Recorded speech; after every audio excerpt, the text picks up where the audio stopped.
ओम श्री गुरुदेव दत्त. श्री स्वामी समर्थ. नमस्कार मित्रांनो, आपण बघत आहोत श्री गुरुचरित्र. आज अध्याय 12. ओम श्री गणेशाय नमः. ओम श्री सरस्वते नमः. ओम श्री गुरुदेवाय नमः. ओम श्री कुलदेवताय नमः. सिद्धयोगी नामधारकाला म्हणाले की नरहरीला त्याच्या अंबामातेने संन्यास घेण्याविषयी अनेक वार विनवले, पण त्याचा काहीही उपयोग झाला नाही. नरहरी तिला समजावीत म्हणाला, माते, तू मला थांबवण्याचा आग्रह करीत आहेस, पण शरीर हे क्षणभंगूर आहे. संपत्ती अशाश्वत आहे. मनुष्याला मृत्यू कधी येईल हे सांगता येणार नाही. म्हणून हा देय आहे तोपर्यंत धर्मसंग्रह करावा. माणसाचे किंवा काय होईल हे सांगता येणार नाही. मनुष्याचे आयुष्य क्षणाक्षणाला कमी होत असते. वृक्षाच्या पानावरील पाण्याच्या थेंबाप्रमाणे हे आयुष्य आहे. कधी गळून पडेल सांगता येणार नाही. समुद्राकडे धावणारी नदी मागे फिरत नाही, त्याप्रमाणे आयुष्य परत मिळत नाही. म्हणून मनुष्याने प्रत्येक क्षण कर्मांनी सार्थकी लावावा. मूर्ख लोकांना हे समजत नाही. ते आयुष्यभर बायका, मुले, घरदार, संपत्ती यातच गुंतून पडतात. ज्याला यम प्रिय आहे त्याने खुशाल संसारात नाहीतर आळसात आयुष्य घालवावे. पण ज्याला आत्मज्ञान हवे असेल, मोक्ष मुक्ती मिळवायची असेल, त्याने विलंब न लावता धर्मसाधना करावी. मी तेच करणार आहे, म्हणून तू मला अडवू नकोस. नरहरीने केलेला हा उपदेश ऐकून त्याच्या आईवडिलांना व तेथे असलेल्या लोकांना मोठे आश्चर्य वाटले. आपला मुलगा इतक्या लहान वयात जीवनाचे केवढे तत्त्वज्ञान सांगतो हे पाहून आईवडिलांना धन्यता वाटली. अंबा नरहरीला म्हणाली, बाळा, तू आमचे कुलदैवत आहेस. मला 4 पुत्र होतील असे तू वचन दिले, पण म्हणालास यावर माझं नाही, त्याला मी काय करू? माझी तुला विनंती आहे की मला एक पुत्र होईपर्यंत तू आमच्याजवळ राहावेस. मी तुला जाण्यास परवानगी देईन. माझा शब्द मोडशील तर मी प्राणत्याग करेल. त्यावर नरहरी हसून म्हणाला, माते, माझे बोलणे सत्य मान. तुला एकच काय, 2 पुत्र होईपर्यंत मी तुझ्याजवळ राहीन. तुला 2 पुत्र झाले की मी थांबणार नाही. मी 1 वर्षभर तुझ्याजवळ थांबेन.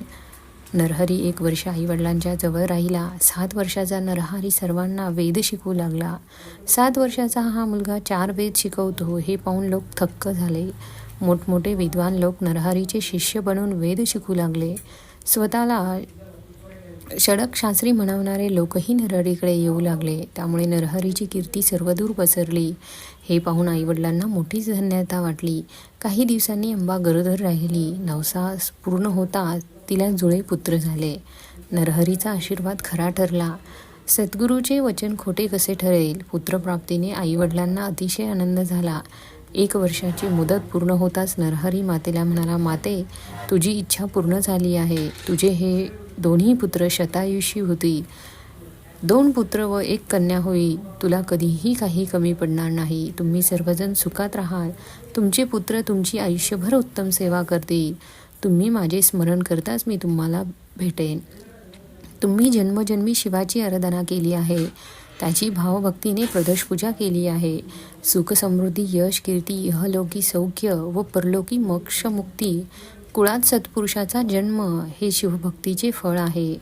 हे सर्व काही तुम्हाला प्राप्त होईल. आता मी 30 वर्षांनी तुम्हाला येऊन भेटेन. आता मला तुम्ही जाण्याची परवानगी द्या. सर्वजण नरहरीच्या पाया पडले. सर्वांच्या मनात त्याच्याबद्दल अपार श्रद्धा होती. प्रेम होते, कौतुक होते, आदर होता. सर्वजण त्याला वंदन करून आपापल्या घरी गेले. नरहरी काशीला निघाला. माधव व अंबा त्याला निरोप देण्यासाठी गावाच्या वेशीपर्यंत गेले. तेथे नरहरीने त्या दोघांना श्री श्रीपाद वल्लभ व श्री दत्तात्रेय रूपात दर्शन दिले. त्या दोघांना धन्य वाटले. त्यांनी त्यांना साष्टांग नमस्कार केला.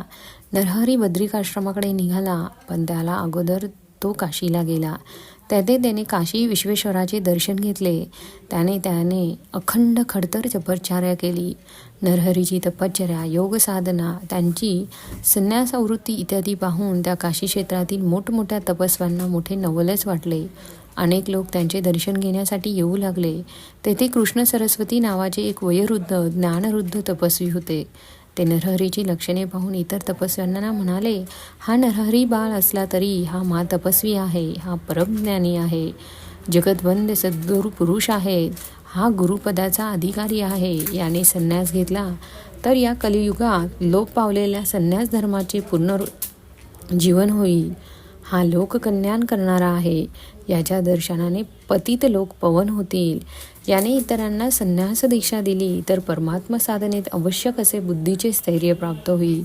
यासाठी याने अगोदर स्वतः संन्यास घ्यायला हवा, असे कृष्ण सरस्वतींनी सांगितले असता सर्व संन्यासी तपस्वी नरहरींना येऊन भेटले.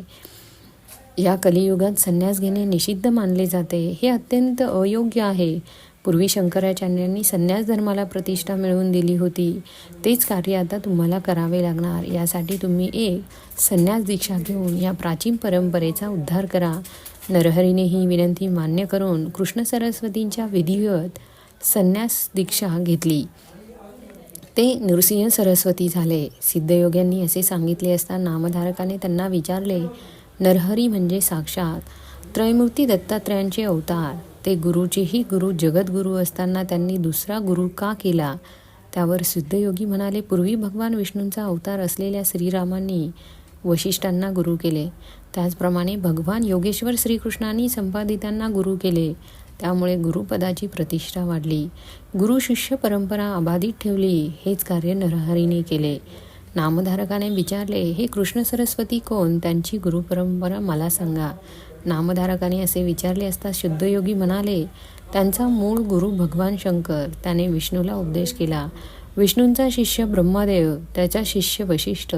या क्रमाने शक्ती, पराशर, व्यास, शुक्राचार्य, गौडपादाचार्य, आचार्य गोविंद, शंकराचार्य, विश्वरूपाचार्य, ज्ञानबोधगिरी, सिंहगिरी, ईश्वरतीर्थ, नरसिंहतीर्थ, विद्यातीर्थ, शिवतीर्थ, भागीरथी तीर्थ, विद्यारण्य, विद्यातीर्थ, मलयानंद, देवार्थ, सरस्वती यादवेंद्र अशी ही श्रेष्ठ गुरु परंपरा आहे. कृष्ण सरस्वती हे यादवेंद्राचे शिष्य. नरहरी कृष्ण सरस्वतींपासून संन्यास दीक्षा घेतली. त्यांना नृसिंह सरस्वती असे नाव देण्यात आले. नृसिंह सरस्वतींनी काशी क्षेत्री काही दिवस राहून अनेकांना संन्यास दीक्षा दिली. त्या ज्ञानदानाचे मोठे कार्य केले. ते बद्रिकाश्रमाकडे गेले. त्यांना अनेक शिष्य मिळाले. मार्गात त्यांनी अनेक तीर्थक्षेत्रांचे दर्शन घेतले. संगमाचे दर्शन घेऊन ते प्रयाग क्षेत्री गेले. प्रयाग क्षेत्री असताना त्यांना माधव नावाचा ब्राह्मण भेटला. त्याला ब्रह्मज्ञानाचा उपदेश करून संन्यास दीक्षा दिली व त्याला माधव सरस्वती असे नाव दिले. सरस्वती गंगाधर श्री गुरुचरित्र सांगत आहेत. याचे श्रवण केले असता चारी पुरुषार्थाची प्राप्ती होते.